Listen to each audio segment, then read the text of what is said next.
안녕하세요. FM 라디오 함께 사는 이야기 최옥희입니다.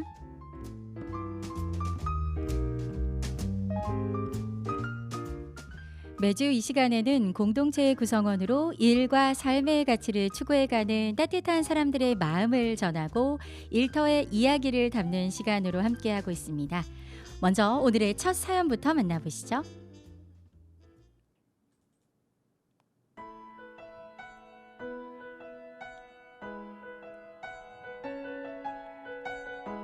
안녕하세요. 세종 FM 98.9MHz 청취자 여러분 반갑습니다.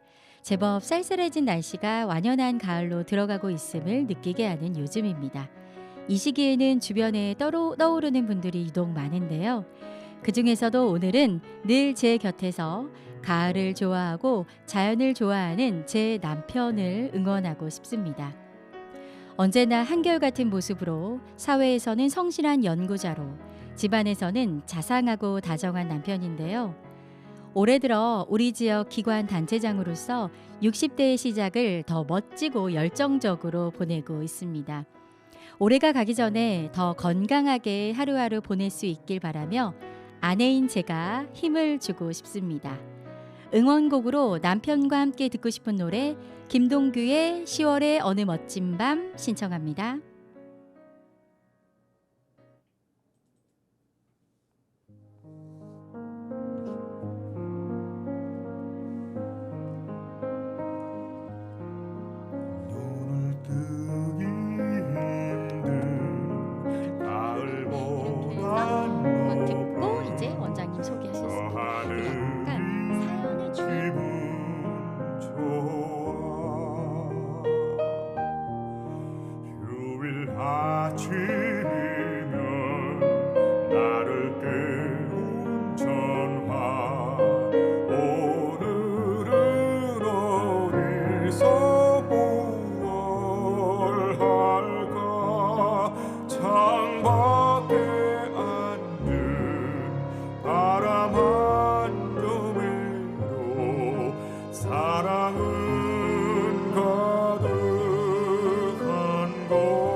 널 만난 세상 더는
FM 라디오 함께 사는 이야기 최욱희입니다. 오늘 첫 곡으로는 김동규의 10월의 어느 멋진 날에 듣고 왔습니다. 자, 오늘 사연의 주인공 모시겠습니다. 오늘은 세종 테크노파크 2대 원장님이신 양현봉 원장님이 사연의 주인공인데요. 어서 오세요. 네, 안녕하세요. 네, 저희 청취자분들께 인사 좀 부탁드릴게요. 네, 방금 음악을 듣고 보니까 벌써 가을이 온 것 같네요. 네, 완연한 가을이죠. 예. 우선 세종 유일의 지상파 방송국인 세종 FM에 출연하게 된 것을 무척 영광스럽게 생각합니다. 우리 최옥희 앵커님께서 이 진행하시는 스튜디오니까 네. 훨씬 분위기도 좋고 네. 오늘 참 재밌는 말씀을 나눌 수 있을 것 같습니다. 예, 감사합니다. 바쁘신 가운데 이렇게 또 귀한 시간 내주셨어요. 아내분이 이렇게 사연을 보내주셨는데 평소에 이렇게 음악도 이렇게 함께 들으시나 봐요. 저는 원래 음악을 그렇게 못해가지고 네, 제가 음악을 잘하는 사람을 무척 동경을 했어요. 네. 저 집사람이 아주 고등학교 때부터 음악적으로는 아주 조예가 깊고 어, 저를 대신해서 항상 음악을 즐겨합니다. 이게 음악을 함께 들을 수도 권유하시고 추천해주시고 함께 이렇게 들으시나 봐요. 그렇습니다. 네, 그렇군요. 지난 이제 1월에 취임을 하셨는데 그동안 많이 바쁘셨을 것 같아요. 예, 그동안에 이제 산업연구원이 저희 전 직장이었거든요. 네. 38년 근무를 했는데요. 주로 그 직장에서는 머리와 손으로만 하는 직업이었습니다. 네. 근데 여기 세종 테크노파크 오니까 여기는 입과 발로 하는 직장이더라고요. 그래서 처음에는 적응하기가 쉽지 않았어요. 하다 보니까 상당히 일이 즐겁고 보람있고 네. 특히 연구라는 직업 자체는 아무리 좋은 보고서를 내도 이 중앙부처 사무관들이 기한해주지 않으면은 별로 의미가 없는 보고서가 되는데 여기 오니까 바로 제가 생각했던 것들을 현실에 반영할 수 있고 네. 아주 보람 있습니다. 네. 즐겁습니다. 그래서 정말 그 열정적으로 보내시고 계신 것 같아요. 세종 테크노파크는 어떤 곳이고 어떤 기능과 역할을 하는 곳일까요? 예, 저희 세종 테크노파크는 우선 테크노파크라는 개념에 대해서 네. 우리 이 청취하시는 시청자 여러분들이 조금 궁금해하실 것 같아요. 테크노파크는 테크노하고 파크의 결합 용어입니다. 네. 테크노라는 것은 기술이라는 의미고 파크는 공원이라고 생각하는데 공단 이런 개념도 있어요. 네. 그래서 기술 지배학적인 기업들을 이렇게 단지에 모았고 네. 그 기업들을 집중적으로 지원해주는 네. 그런 기관이고요. 네. 이 테크노파크는 올 1998년에 산업기술단지 조성에 관한 법률에 근거해서 설립되기 시작해서 전국 17개 시도에 테크노파크가 다 있습니다. 그중에 저희 세종 테크노파크가 마지막으로 2019년에 이제 세웠던 곳입니다. 저희 테크노파크에 대한 역할들은 여러 가지 저희들이 하는 일들이 많이 있습니다. 근데 이제 우선 크게 세 가지 정도로 말씀드릴 수 있는데요. 네. 우리 세종 지역의 중소기업들을 지원하고 육성하는 기능이 가장 중요한 거고요. 네. 두 번째는 우리 세종의 미래 전략 산업을 저희가 발굴하고 그것을 성장 동력으로 저희가 마련하도록 하는 기능이 있고요. 세 번째는 아이디어와 기술을 가진 분들에게 창업을 하도록 지원하고 네. 지역 중소기업에 대한 기술 개발과 사업화 지원, 또 마케팅, 컨설팅 이런 안 하는 게 없이 다 한다고 보셔도 됩니다. 하는 일이 정말 많아요. 맞습니다. 네. 그러니까 지난 7월에 이제 본강동이 준공이 됐잖아요. 예, 네네. 준공이 되면서 비로소 더 주목을 하고 있는 것 같습니다. 어떠신가요?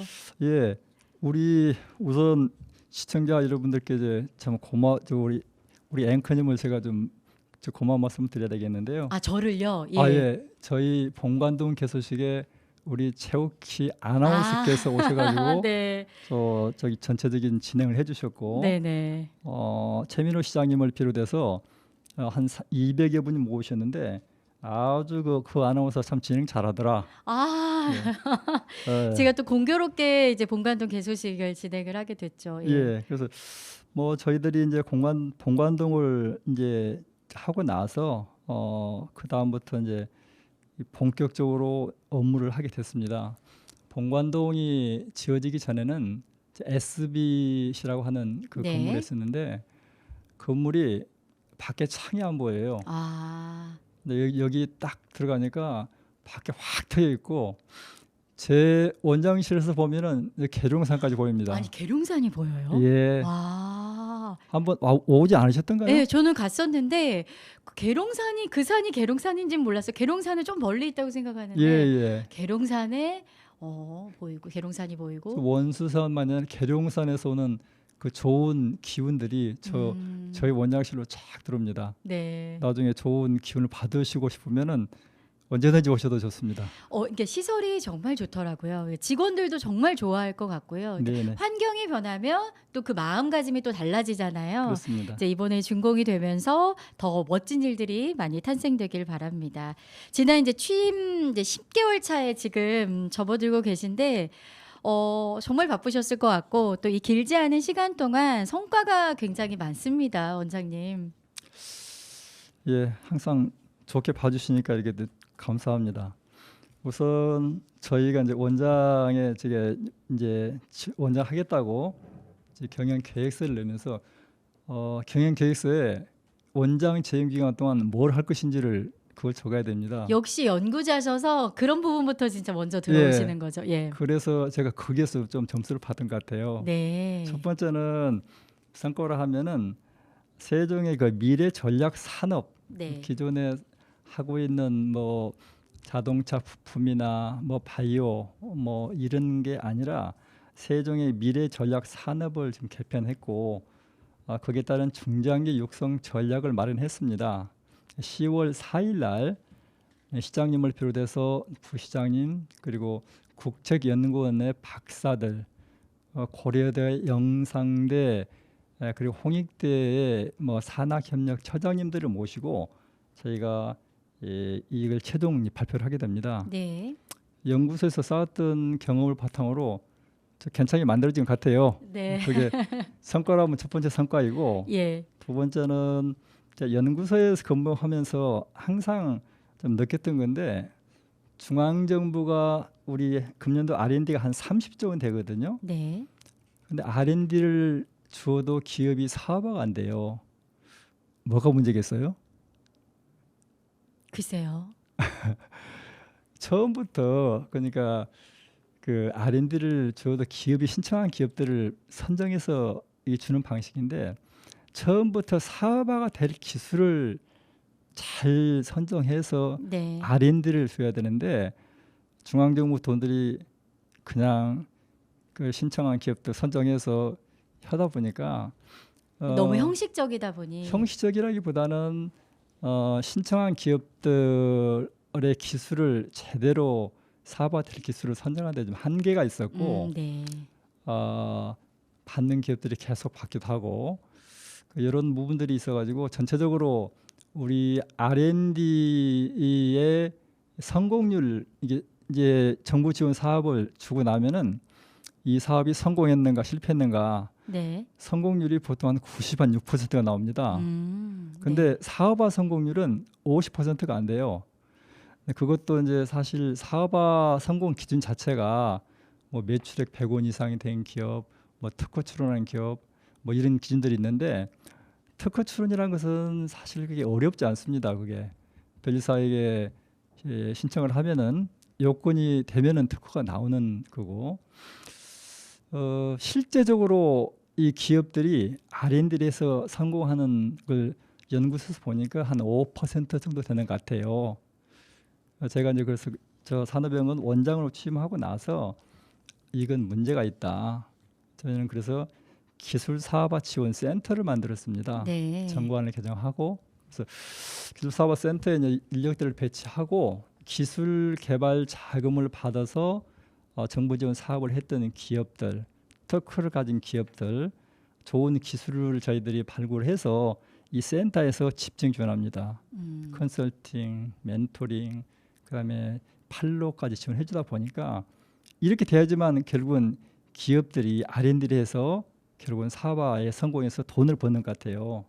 그게 있고 세 번째는 그동안의 정부 지원 자금들이 대부분 융자 방식입니다. 네. 돈을 빌려주고 나중에 갚아야 되는데요. 기업들이 사실은 갚으려면 이자와 함께 원금까지 상환하기가, 특히 요즘에 지금 우리 소상공인들 그렇지만은 중소기업들도 융자에 따른 이제 원금 상환 부담이 상당히 커집니다. 저희는 그래서 세 번째로 제가 제시했던 내용이 세종 미래 전략산업 1,000억 원을 만들겠다. 네. 상당히 황당한 이야기가 들지 모르겠지만은 또 연구소에서 나름대로 제가 태도가 노하우가 있습니다. 그래서 금년 중에 1호 펀드로 해서 세종시에서 만든 40억의 벤처 캐피탈과 네. 민간 자금들을 포함해서 1호 펀드에 저희가 한 300억 정도를 내년 3월까지 마련할 것 같고요. 한 3년 이내에 한 1,000억을 만들 수 있을 것 같습니다. 와. 그러면 그 돈들을 어디다 쓸 것이냐?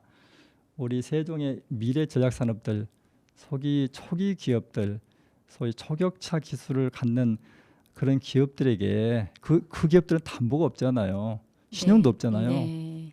그래서 그 기업들한테 저희가 이렇게 투자를 하는 기능을 투자 형태로. 그렇습니다. 예. 운영할 거고, 마지막으로 제가 하겠다는 것이 이제 세종에서 이제 이런 새로운 미래 전략 산업이든 저희가 함께 나가야 할 이것들이 시민들과 함께 해야 할 것 같아요.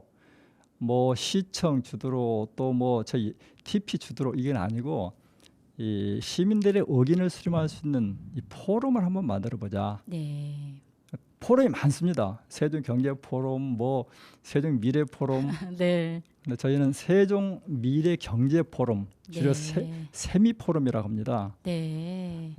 이 포럼을 저희가 시장님께서 참석하시기로 하셨어요. 포럼 할 때마다. 네. 그래서 분기별로 한번 할 생각이고, 첫 번째 포럼이 10월 4일 날 네. 개최되고, 주제는 세종 미래 전략 산업 개편과 중장기 육성 전략입니다. 예. 와, 이렇게 정말 10개월 동안 이렇게 많은 일들을 하셨어요. 근데 이렇게 하실 수 있게 가능한 게 이제 원장님이 워낙 그동안 이제 국책연구기관에서 산업연구원으로 계셨잖아요. 산업경제정책 전문가시고 또 특히 40년 가까이 우리나라 뭐 창업, 중소기업 정책 연구를 안 하신 게 없으시기 때문에 가능하지 않았을까. 저도 네. 사실은 이제 세종시에서 이제 저를 원장으로 뽑은 것도 바로 그런 국책연구원에서 쌓은 이게 전문성을 네. 세종 산업 경제 발전에 한번 잘 녹여보자. 네. 이게 가장 컸던 것 같습니다. 예. 저도 이제 해보고 싶었고, 예. 제가 이제 그동안 했던 중소기업 정책 관련 내용들은 91년에 제 7차 경제사회발전 5개년 계획 중소기업 부문 네, 네, 처음으로 네. 참여를 했고요. 그리고 신경제 5개년 계획, DJ노믹스, 그리고 이명박 정부의 국가경제력 강화위원회 대통령 보고 자료, 그리고 국민경제자문회의 대통령 경제 보고서를 어떤 그걸 포함해서 중장기적인 큰 이 계획들을 많이 참여를 했고요. 그리고 연구소에서 제가 주로 했던 것은 이제 창업, 그다음에 중소기업들 융합을 해서 새로운 기술을 만드는 거, 그리고 여성기업, 지역산업, 지역 중소기업, 뭐 여러 가지 분야를 했습니다. 그리고 앵커님이 보시기에 요즘에 창업이 붐이잖아요. 네, 그리고 그렇죠. 정부 정책들이 많이 거기에 투입이 되고 있고, 창업의 성공 요인 세 가지를 뽑으라면 어떻게 말씀하시겠습니까? 창업의 성공 요인 일단은 첫 번째가 그 물건 이제 상품이겠죠. 네, 어떤 상품을 내보이느냐. 네, 네. 그리고 수요자들, 예. 이제 소비자들을 두 번째 소비자들을 얼마나 가깝게 만나느냐. 뭐 이 두 가지 정도가 일단 떠오릅니다. 야, 감이 대단히 많으시네요. 저도 잘 몰라가지고. 그러니까 우리 네, 예. 우리 앵커님께서 이제 또 대표로도 계시잖아요. 네. 역시 감이 좋으신 것 같아요. 제가 30년 동안 해보니까 세 가지로 압축시킬 수 있을 것 같아요. 네. 첫 번째는 창업은 누구나 시도를 해볼 수 있지만 모두가 성공한 건 아니다. 그쵸. 예. 그래서 첫 번째 축적의 기술, 축적의 기술. 이게 지식이나 기술, 그다음 축적의 경험, 축적의 네트워크가 가장 중요한 것 같아요. 네. 시중에 돈을 많이 씁니다. 정책도 많이 지원해 줄 수 있는 현재 지금 뒷받침이 되어 있습니다. 특히 이제 청년 창업들을 지난 애완이 기회에 많이 강조했는데 저는 개인적으로 청년들의 이런 실업 문제나 청년들에게 새로운 도전 의식을 주고 이런 건 상당히 저는 바람직하다고 보는데 청년한테 창업을 강요하는 것은 안 되겠다. 그 이유는 청년은 축적의 지식, 기술이 없다. 그 다음에 기업하려면은 기업의 경험이나 사회 경험이 있어야 되는데 축적된 경험이 없다. 네. 그리고 말씀하신 제품을 잘 팔아먹어야 되는데 그 네트워크가 없습니다. 그럼 어떻게 해야 되겠습니까? 저는 청년들에게는 많은 창업의 경험을 경험. 살 수 있도록 그 기회를 주는 이런 역할을 하고 중요한 것은 40대 중심으로 했던 스피노프 창업들, 기업발, 네. 연구소발, 대학 실험실발 창업이 이루어져야지 실치료성 있는 결과를 도출할 수 있다고 저는 보는 겁니다. 네. 뭐 그런 것들이나 어떤 지역 그 산업 정책, 중소기업 정책도 저는 세종 FM이기 때문에 그동안에 우리 지방자치가 94년 시작해서 내년에 30년째를 맞습니다. 그런데 지방은 계속 소멸돼 가고 있고 네. 지방은 계속 일자리가 줄어들고 있고 이건 근본적으로 문제가 있어요. 크게 봐서 중앙정부가 94년에 이 본래의 어떤 이 지방자치 취지에 맞게 하려면은 이 법과 제도들이 지방정부로 많이 이제 지방정부 할 수 있도록 해주고 중앙정부가 가지고 있는 각종 지원 제도들을 지방정부로 많이 넘겨야 됩니다. 일본 같은 데 가보면은 주로 경제산업성에서는 주로 일본의 이 경제정책, 산업정책의 방향성을 제시를 하고 실제 집행은 지방정부 주도로 하고 있거든요. 이렇게 이야기하면 중앙정부에서는 지방정부는 준비가 되지 않다. 네. 정책 전문가들이 없다. 그것은 그렇게 할 수 있는 기회를 안 줬기 때문에 저는 그런 거 아니냐. 네네. 충분히 저희 나라의 이제 상황이 30년이 돼가기 때문에 이제는 지방시대위원회 출범과 함께 실제적으로 지방을 생각한다면은 많은 권한과 함께 지원 기능들을 지방으로 좀 이양을 해주면 좋겠다 이렇게 생각합니다. 네, 그렇기에 이제 양현봉 원장님께서 우리 세종시 테크노파크 원장님으로서 여러 가지 이제 사업들을 하고 계셔야 되지 않나. 그러니까 업무가 좀 막강하실 것 같아요. 예, 그렇습니다. 네, 자 이쯤에서 노래 한 곡 듣고 계속해서 이야기 나누도록 하겠습니다. 이쯤 되면 이 노래가 좀 떠오르신다고 원장님께서 말씀을 해주셔가지고 제가 선곡을 해봤는데요. 이용의 잊혀진 계절 듣고 오겠습니다.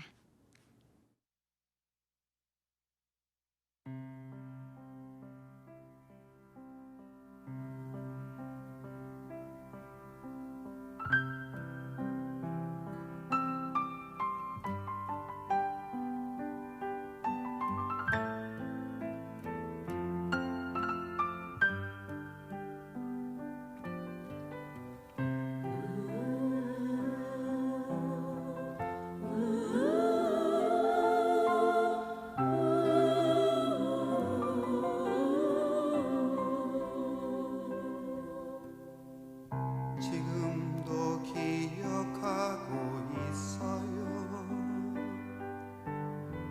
10월의 마지막 밤을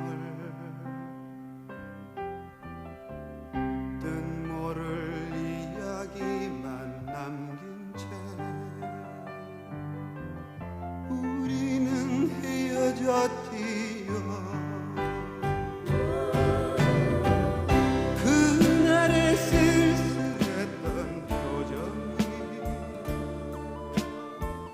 그대의 진실인가요?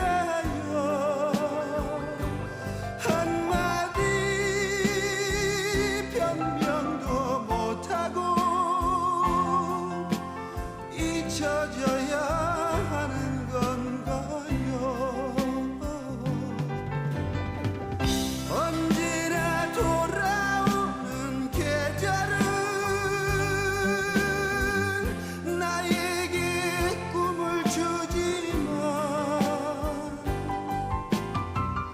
이룰 수 없는 꿈은 슬퍼요. 나를 울려요.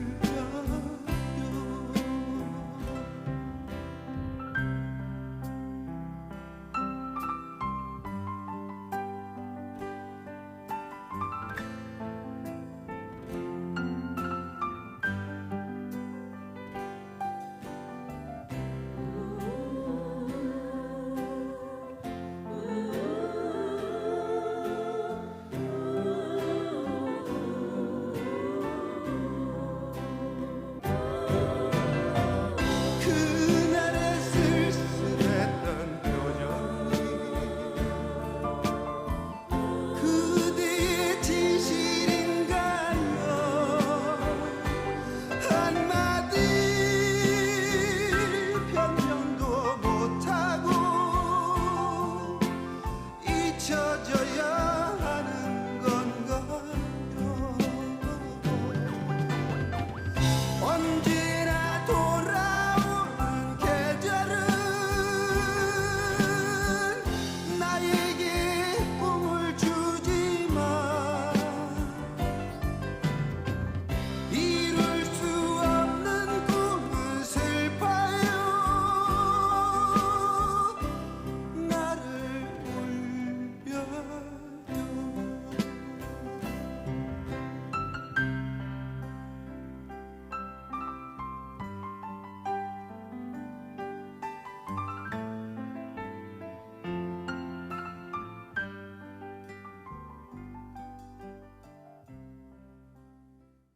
네, 오늘은 양현봉 세종 테크노파크 원장님 모시고 이야기 나누고 있습니다. 세종 시장님께서 얼마 전에 이제 기자간담회에서 미래 전략 산업으로 양자 산업을 육성해서 2035년까지 실은 이제 퀀텀 시티로 만들고겠다고 말씀을 하셨습니다. 최근에 원장님께서 또 세계 뭐 최고의 석학이나 기업가, 국제기구 대표 등이 참여하는 세계 지식 포럼에서 양자 산업과 퀀텀 시티 세종이라는 주제로 기조 연설을 하셨어요. 와, 너무 멋지신데 세계 지식 포럼은 어떤 포럼이고 또 어떤 말씀을 하셨는지 말씀을 좀 해주시죠. 네, 금년도 매일경제에 그래서 주관하는 세계 지식 포럼에 저희가 초청이 됐고요. 세계 지식 포럼은 구체적인 무슨 뭐 정책을 논한다기보다는 큰 이 세계 경제, 세계 정치, 경제, 환경 그 큰 트렌드들을 석학들을 모시고 들어보는 그런 자리 같습니다. 이번에 소위 퀀텀 인더스트리, 퀀텀 인더스트리 뭔지 아세요? 잘 모르겠는데요. 그게 바로 양자 산업입니다. 양자 산업. 예. 이걸 이제 주제로 저희 세종시에서 참여를 했고요.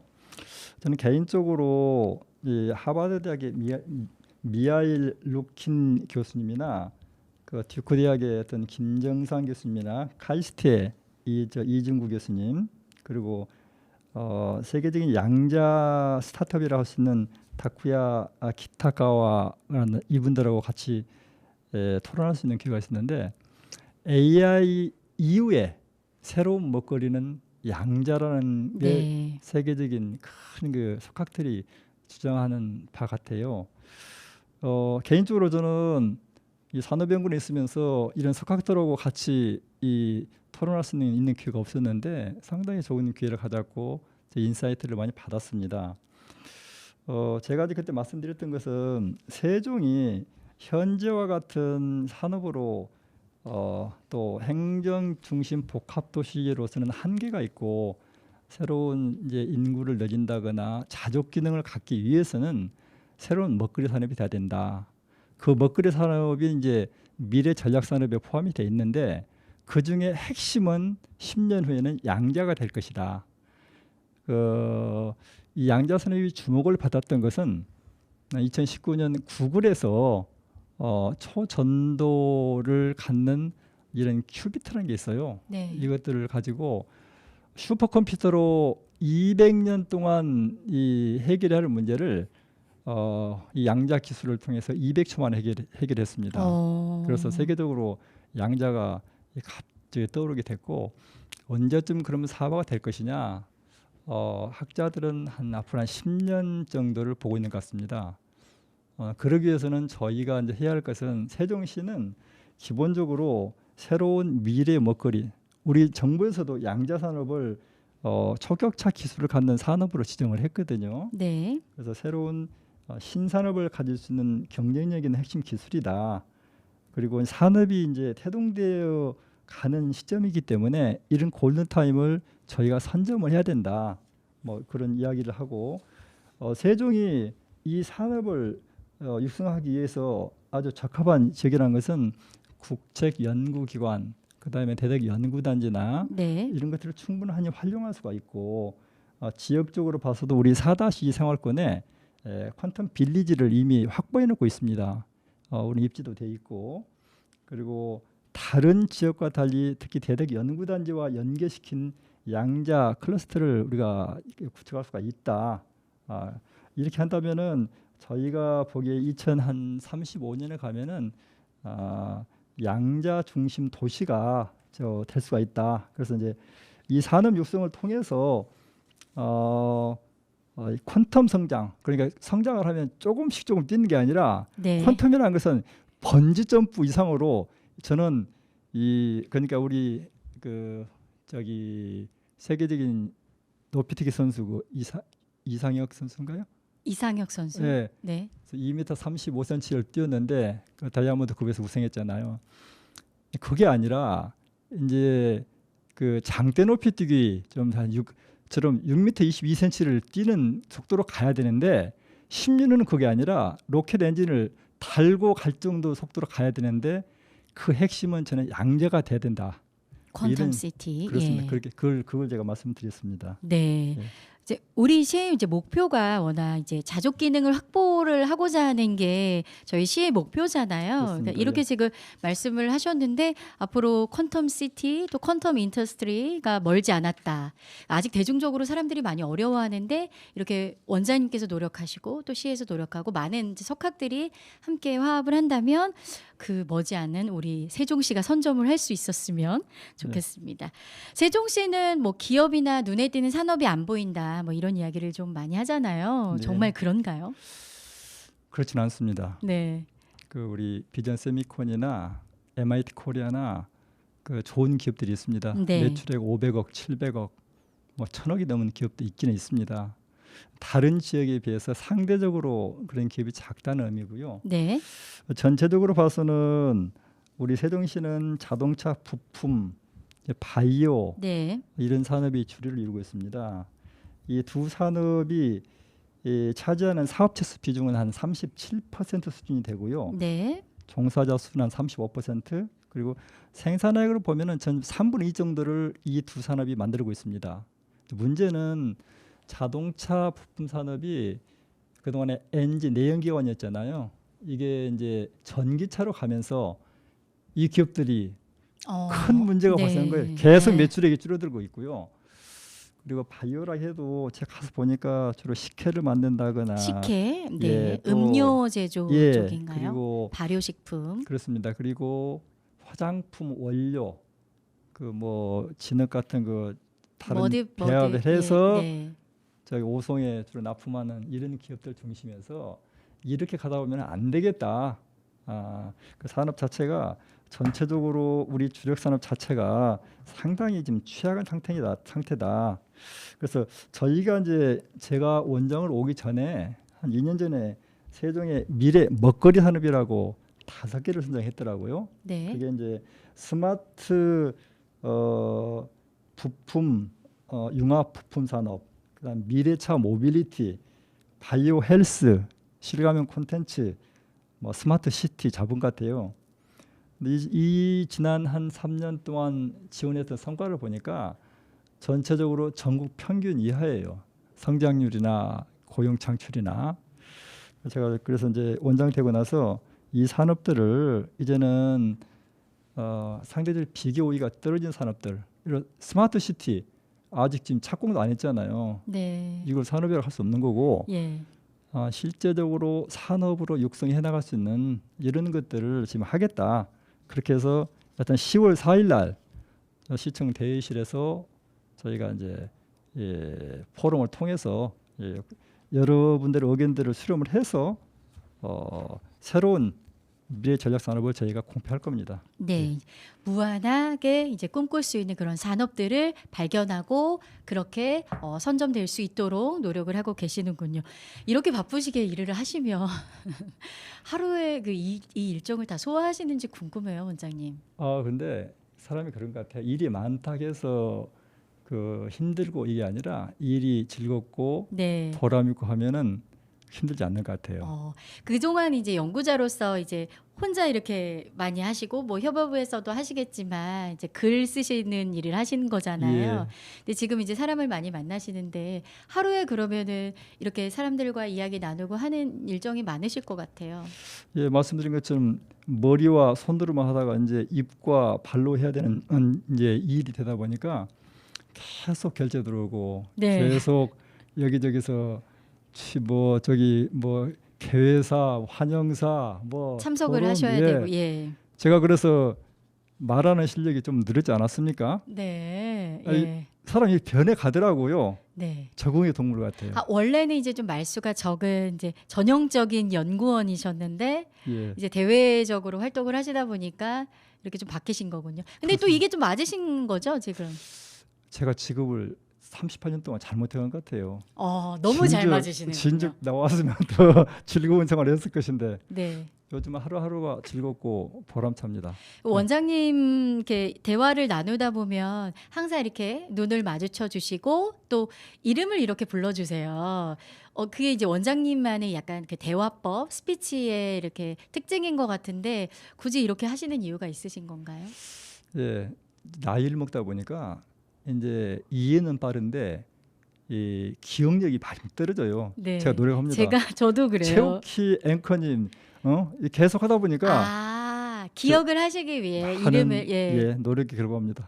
그렇군요. 그러니까 저도 가수 이름도 많이 까먹고 이렇게 글자 왜 뭐 예를 들어 양현봉 원장님인데 양연봉인 이게 분명히 제가 썼는데도 저도 그렇습니다, 원장님.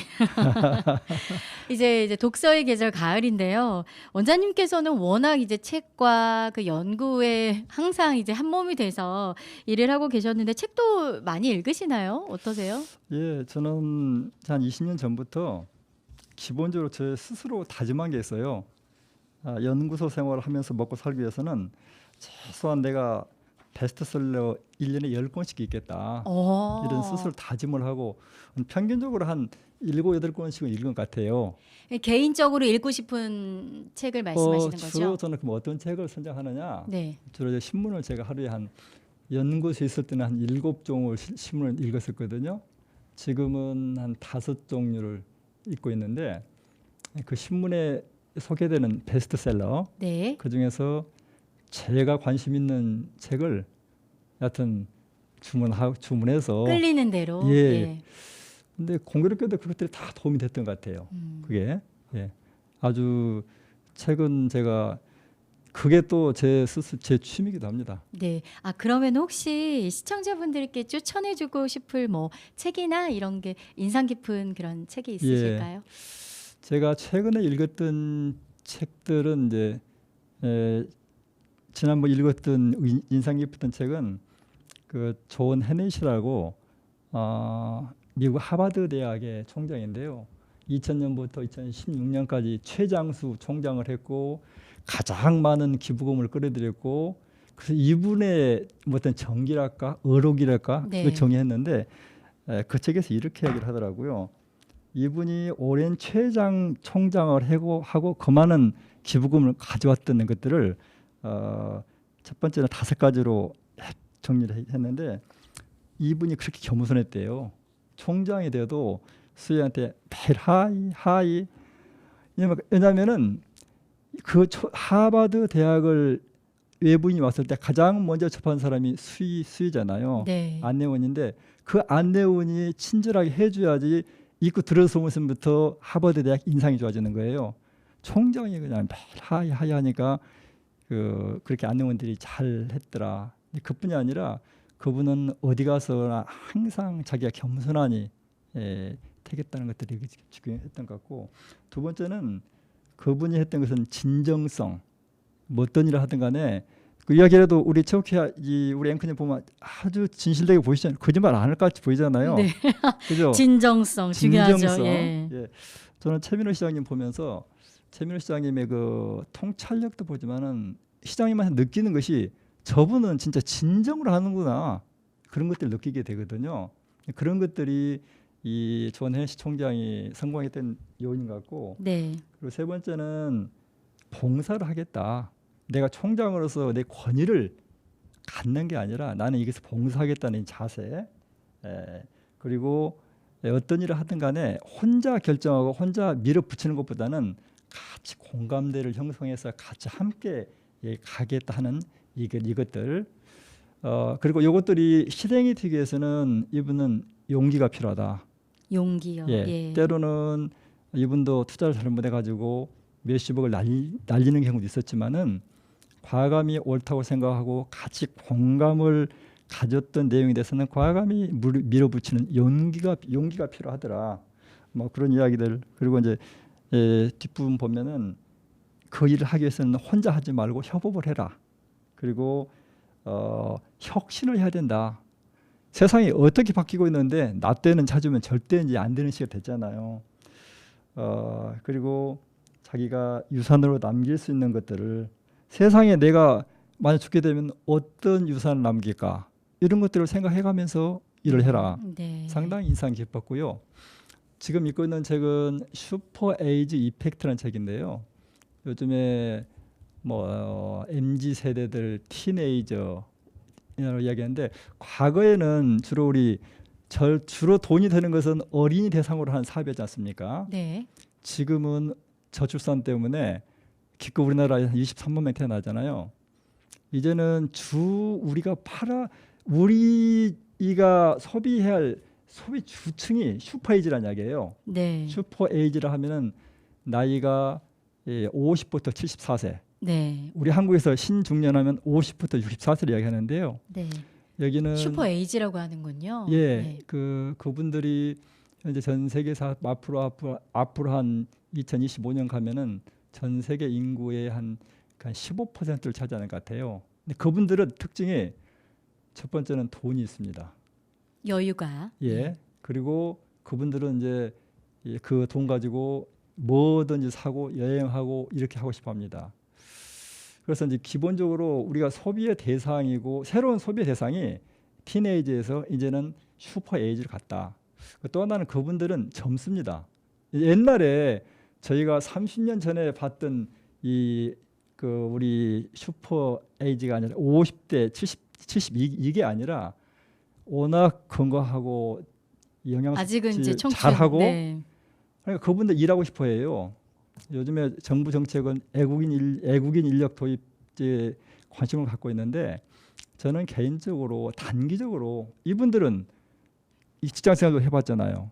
세상 경험도 해봤잖아요. 나름대로 자기가 한 분야에서 또 열심히 했던 기술이 있고.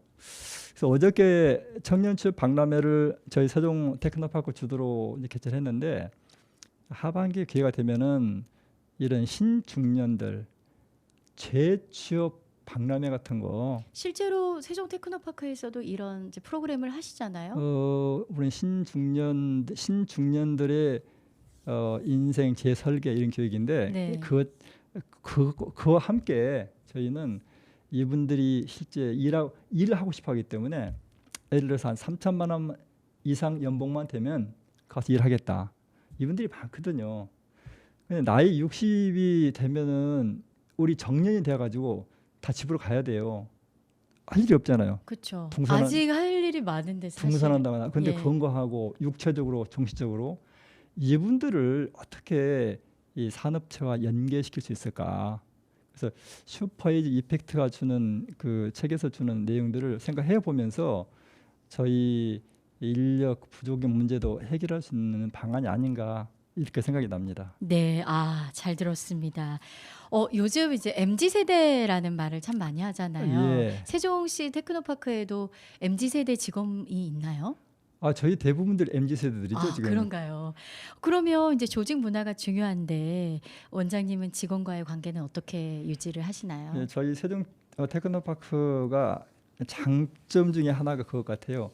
평균 연령이 38세입니다. 어머, 그러니까 젊네요. 예. MZ 세대하면 80년부터 90년대, 2000년까지 태어난 한 20년 동안에 태어난 사람들. 그럼 저도 MZ 세대 그러세요? 아니 저는 MZ 세대가 아니라고 생각했는데 90년대생은 아니기 때문에 제가 예. 아이고 그렇구나. 네. 예. 저희는 이제 그래서 제가 원장으로 가면서 어떻게 이 MZ 세대들과 같이 함께 갈 수 있을까.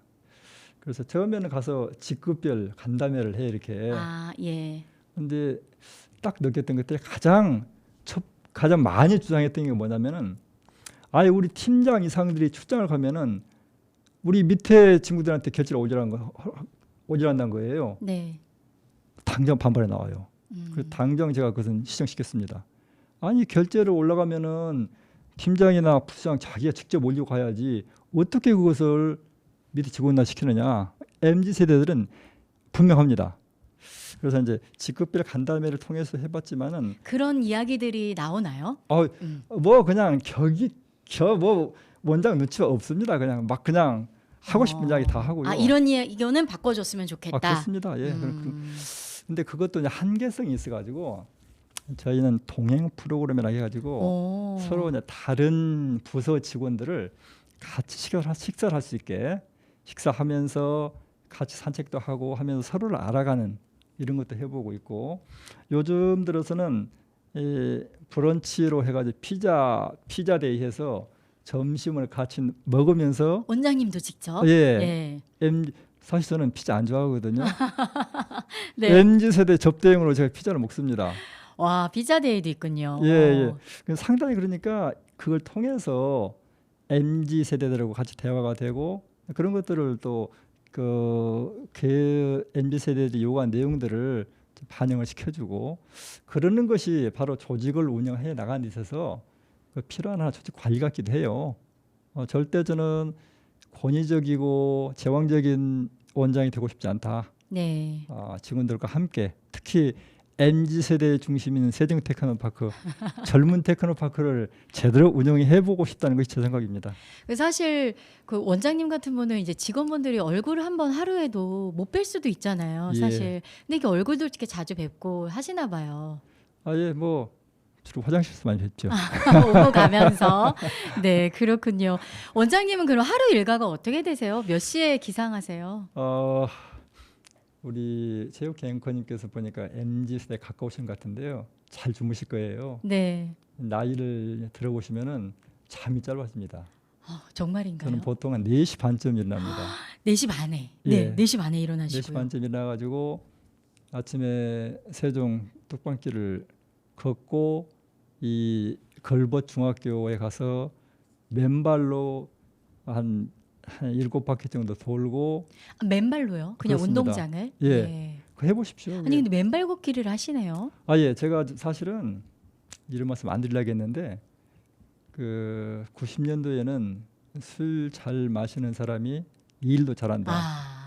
이런 풍조가 있어가지고 제가 술 마셔가지고 먼저 집에 가본 적이 별로 없어요. 이제 연구하시는 분들이 좀 그러시는 게 있죠. 연구원분들이. 예. 네. 그런데 술을 많이 마시다 보니까 위장이 다 탈이 나가지고 35년 동안 위장약을 먹고 지냈거든요. 네. 제가 맨발 걷기를 한 4개월째 돼가는데 한 달 하니까 위장약이 끊어지더라고요. 그 정도로 좋군요. 예. 그리고 이제 잠을 자주 중간에 깨게 돼요. 네. 아마 제 나이 되는 사람들은 저녁에 2-3번씩 소변을 볼 겁니다. 그러면 잠이 부족하는데 저는 맨발 아침에는 이렇게 하고 매일 한 6시 반경에 괴화산을 올라갑니다. 맨발로. 그럼 혹시 오늘도 갈 겁니다. 저는 비가 오도 갑니다. 눈이 와도 갑니다. 네. 참 좋은 게 산을 이 학교 운동장을 돌면은 그냥 촉감만 좋아요. 물론 효과는 있겠죠. 근데 이제 산을 가면은 이렇게 산을 올라가고 내려가고 하면서 땀이 나고 그러면서 그날 몸이 찌뿌듯하거나 컨디션이 안 좋다거나 근데 땀을 쫙 흘리고 산에 올라갈 때는 저는 이제 그날 산에 올라가더라도 혼자 산책을 해도 머리는 돌잖아요. 네. 이 시간만은 나는 아무 생각하지 않는다. 이 개화산 가시면은 각종 제가 못 느꼈던 이 뻐꾸기, 딱따구리 그것만이 아니라 이름 모를 새들이 참 많아요. 그 새 소리만 귀를 기울이고 1시간 반 동안 다녀와 보십시오. 그러면 머리가 깨끗해요. 그리고 그와 함께 이제 맨발 산행하면서 이게 땅하고 계속 접하다 보니까 매일 아침을 그렇게 항상 산책과 운동으로 시작을 하시는 그렇습니다. 건가요? 예, 그렇게 하고 사무실 출근해서는 이제 신문 신문 예, 쫙 보시고 다섯 조간신문 예. 5개를 한 30분 내지 1시간 동안 읽고 그 다음부터 결제 대기하고 있으면 결제 받고 주로 오후에는 주로 이제 기관들과 이제 세종시와 업무 협의한다거나 간담회 같은 거 하시고 예. 사무실에 근무하는 동안에는 읽고 싶은 책을 읽을 시간은 없는 것 같아요. 네, 아무래도 그렇죠. 예, 근데 어쨌든 간에 즐겁고 보람스럽습니다. 그렇군요. 예. 그럼 건강 관리를 이렇게 하시네요, 원장님. 그렇습니다. 예, 예. 특별히만 따로 하는 것도 물론 계시겠지만 아침마다 이렇게 하니까 건강 관리 따로 할 필요가 없으실 것 그리고 같아요. 이제 사실 저희는 이제 그동안에 제 취미는 등산을 참 많이 했거든요. 네. 근데 등산을 하다 보면은 멀리 산행한다거나 네. 매주 계룡산 등산하는 게 있고요. 음. 맨발 산행하고 그 정도면 건강은 충분할 것 같습니다. 이제 첫 사연에서 아내분도 이제 자연을 좋아하는 남편분이랑 소개를 해주셨는데 그러시군요. 끝으로 이제 신청곡 간단하게 말씀해주시고 인사 부탁드립니다. 시간이 지금 많지가 않아서요. 예. 네네. 혹시 어떤 노래 신청을 해주실까요? 예, 제가 그 연구소 와가지고 뉴질랜드를 한번 다녀왔어요. 네. 뉴질랜드의 우리말로 번역하면 이제 영원한 밤의 우정이라는 그 노래인데 네. 뉴질랜드 원주민인 마오리족들이 부른 노래가 있어요. 네. 포카레 카레아나라고. 포카레 카레아나. 우리나라 아마 중고등학생들이 부르는 연가. 아. 그 노래가 바로 비바람이 맞습니다. 예, 그 노래. 예, 아주 은은하니 참 그 10월에 적합한 노래 같습니다. 네. 네. 그러면 이 뉴질랜드 연가 포카레 카레아나 들으면서 아쉽지만 오늘 원장님과는 인사를 나눠야 될 것 같습니다. 네. 오늘은요. 중소벤처기업 정책 전문가로서 제2대 세종테크노파크 원장님이신 양현봉 원장님 모시고 이야기 나눴습니다. 앞으로도 우리 시의 성장 발전의 중심이 되셔서 힘써 주시기 바랍니다. 고맙습니다, 원장님. 네, 감사합니다.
Fatti, fatti, tacchi,